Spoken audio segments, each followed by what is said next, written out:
Naam, hujambo na karibu tena mpenzi mtazamaji, ni kupasha yale ambayo yanajiri katika nyanja za kisiasa na katika mitandao ya kijamii siku ya leo nchini Tanzania. Habari mbaya kwa utawala mpya wa Rais Samia Suluhu Hassan usiku huu. Rais wa chama cha wanasheria Tanganyika nchini Tanzania TLS, wakili Boniface Mwabukusi ametoa wito kwa jumuiya ya kimataifa na ICC kuchukua hatua za haraka dhidi ya watu wote wanaodaiwa kupanga, kufadhili na kutekeleza vitendo vya mauaji, utekaji nyara na upotezaji wa wananchi vilivyotokea katika maandamano na kabla na wakati na baada ya uchaguzi mkuu. Bonyeza alama ya like kisha bonyeza neno subscribe na alama ya kengele chini ya video hii kabla ni kutaarifu ujumbe huu wake ama taarifa hizi kwa undani na kwa upana zaidi. Nchini Tanzania, kauli yenye nguvu kutoka kwa rais wa chama cha wanasheria wa Tanganyika TLS, wakili Boniface Mwabukusi imezua mjadala wa kitaifa na kimataifa kuhusu uwajibikaji kufuatia uchaguzi na maandamano ya machafuko ya hivi karibuni nchini. Mwabukusi ametoa wito kwa jumuiya ya kimataifa kuchukua hatua za haraka dhidi ya watu wanaodaiwa kupanga, kufadhili na kutekeleza vitendo vya mauaji nchini Tanzania pamoja na utekaji nyara na kutekeleza upotevu wa watu kabla na wakati na baada ya uchaguzi na maandamano ya Tanzania. Matamshi ya wakili huyo yamevutia watu wengi huku taifa likiendelea kukabiliwa na matokeo ya maandamano machafu yaliyofuatia uchaguzi uliozozaniwa uliofanyika Oktoba tarehe 29. Akihutubia wanahabari jioni ya leo, wakili Mwabukusi alisisitiza kuwa haiwezekani kuanzisha aina yoyote ya mijadala ya kisiasa nchini Tanzania bila kwanza kuhakikisha haki na uwajibikaji zimeweza kutendeka. Alisema wale waliohusika na ukiukwaji mkubwa wa haki za binadamu na mauaji wakati wa uchaguzi na maandamano ya Tanzania hivi majuzi lazima wawajibishwe au kukamatwa kupitia taratibu za kisheria, ikiwa ni pamoja na kufunguliwa mashtaka katika mahakama ya kimataifa ya uhalifu ya ICC. Ujumbe wake wakili Boniface Mwabukusi ulikuwa wazi: upatanisho huwezi kuwepo bila haki na kutokujali lazima kuvumiliwe. Wakili Boniface Mwabukusi alisema kuwa mazungumzo yenye maana ya amani lazima yaanze na ukweli na haki. Alisisitiza kuwa kila mtu anayehusika katika kupanga vurugu, kutoweka na uhalifu mwingine unaohusishwa na uchaguzi na maandamano ya hivi majuzi Tanzania anapaswa kufunguliwa mashtaka chini ya sheria za kimataifa. Alisisitiza kuwa utamaduni wa ukimya na kutokujali ambao umedumu kwa miaka mingi nchini Tanzania lazima uvunjwe ili kuzuia mizozo ya kisiasa siku zijazo. Katika taarifa yake jioni hii, rais huyo wa TLS Tanganyika aliitaka serikali ya Tanzania kuhakikisha inawaachilia huru mara moja na kuwaunganisha watu wote waliodaiwa kutekwa au kupotea kutokana na uchaguzi na maandamano ya hivi majuzi ya Tanzania. Aidha, alizitaka mamlaka husika kufuta kesi zote zenye misukumo ya kisiasa dhidi ya viongozi wa upinzani kama Tundu Lissu, akiwemo huyu mwenyekiti wa Chadema Tundu Lissu na wengineo ambao sasa wako gerezani na kesi zao zinaendelea, ili tu kurejesha imani ya wananchi na kufungua njia za maridhiano ya kweli. Matamshi ya Mwabukusi yametafsiriwa kama changamoto ya moja kwa moja kwa serikali ambayo imekuwa ikijaribu kuleta utulivu na umoja baada ya wiki kadhaa za machafuko. Licha ya hatua za hivi majuzi za Rais Samia Suluhu Hassan kurejesha hali ya kawaida nchini, ikiwa ni pamoja na kuondoa amri ya kutotoka nje usiku na kurejesha pia ufikiaji wa mtandao interneti, wasiwasi juu ya ukiukaji wa haki za binadamu bado umeweza kuenea. Kauli ya mwanasheria huyo inasisitiza kuwa uchaguzi na maandamano ya Tanzania yameacha kovu kubwa ambalo haliwezi kupuuzwa. Kwa mujibu wa rais huyo wa wanasheria Mwabukusi, msamaha bila uwajibikaji ni sawa na kuhalalisha uonevu na kutoheshimu maisha ya Watanzania waliouawa wakati wa machafuko hayo. Alikariri kwamba wale waliohusika na uhalifu dhidi ya ubinadamu wanapaswa kubeba misalaba yao wenyewe kabla ya mazungumzo yoyote upatanisho kuanza.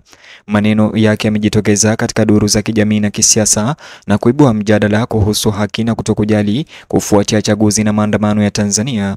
Watetezi wa haki za binadamu wameunga mkono maoni yake, wakiitaka jumuiya ya kimataifa kuingilia kati pale ambapo mifumo ya ndani imeshindwa. Waangalizi kadhaa wamebainisha kuwa licha ya Rais Samia kuomba umoja, majibu ya serikali ya kupinga upinzani wakati wa uchaguzi na maandamano ya Tanzania yalikuwa ya nguvu kupita kiasi na kusababisha vifo vya raia na kutoweka. Wito wa Mwabukusi wa kuingilia kati ICC na jumuiya ya kimataifa sasa unaongeza shinikizo kubwa kwa mamlaka kukabiliana na siku za nyuma. Maoni ya wananchi kwa kauli hii ya Mwabukusi yamechanganywa. Baadhi ya Watanzania wamempongeza ujasiri wake, wakiuelezea ujumbe wake kuwa ni mwamko muhimu wa kushughulikia dhuluma zilizokita mizizi katika chaguzi na maandamano za Tanzania, huku wengine hata hivyo wakimponda, huku wakiamini kwamba ushiriki huo wa kimataifa unaweza kuleta mgawanyiko zaidi wa taifa na kudhoofisha amani tete ambayo inarejea polepole chini ya utawala wa Rais Samia Suluhu, huku pia wakimuuliza maswali magumu kama watu ambao waliweza kufanya machafuko na kuharibu mali za watu, kwa nini asihimize wao pia waweze kufikishwa mahakamani au kukamatwa? Mashirika kama vile Umoja wa Afrika AU, Jumuiya ya Afrika Mashariki EAC na Jumuiya ya Maendeleo ya Kusini mwa Afrika SADC zote mapema leo zilituma ujumbe wa uangalizi wakati wa uchaguzi. Wakati baadhi ya watu walipongeza mchakato wa upigaji kura kwa amani, wengine walitoa wasiwasi kuhusu ukiukwaji wa sheria, vitisho vya wapiga kura na ukandamizaji mkali wa maandamano yaliyofuatia uchaguzi wa Tanzania. Msisitizo wa Mwabukusi kwamba mazungumzo hayawezi kuanza kabla ya haki kuakisi hisia zinaongezeka miongoni mwa viongozi wa upinzani na mashirika kiraia ambao wanahoji kuwa majeraha ya Tanzania bado yapo wazi. Wanaamini kwamba bila uwajibikaji kwa kile kilichojiri wakati wa uchaguzi na maandamano ya hivi majuzi, juhudi zozote za maridhiano au mazungumzo zitakuwa za juu. Wito wake wa kuhusika kwa ICC na jumuiya ya kimataifa unawakilisha moja ya matakwa makali ya kisheria ambayo bado kutoka ndani ya udugu wa kisheria wa Tanzania.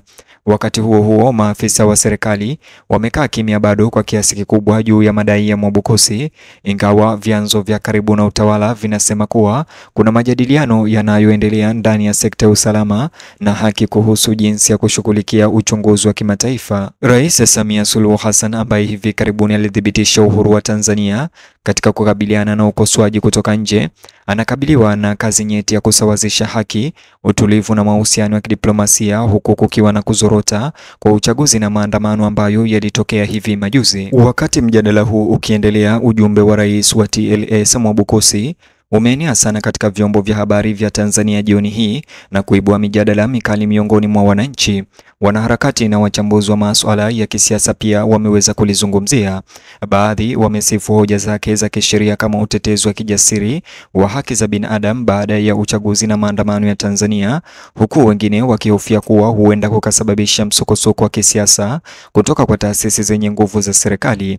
Katika mitaa ya Dar es Salaam, Dodoma, wananchi wana matumaini kwa tahadhari, lakini hawana uhakika kuhusu kitakachoweza kufuata siku za mbele. Wakati kuondolewa kwa amri ya kutotoka nje na kurejesha ufikiaji wa mtandao kulikaribishwa leo, umma unabaki kuwa waangalifu. Wengi wanakubaliana na kauli ya Mwabukusi kwamba ni lazima taifa likabiliane na ukweli kuhusu kilichotokea wakati wa uchaguzi na maandamano ya Tanzania kabla ya amani kupatikana. Usiku unapoingia nchini Tanzania, maneno ya Mwabukusi yanaendelea kujirudia katika vichwa vya wananchi wanaotafuta haki.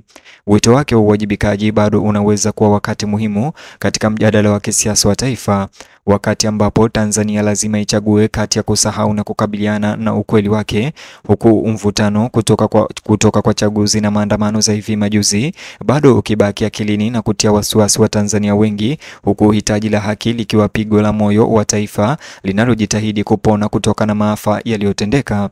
Mtazamaji, ni hayo tu. Bonyeza alama like kisha subscribe, alafu vile bonyeza kiboksi hicho kwenye screen yako kwa taarifa zaidi.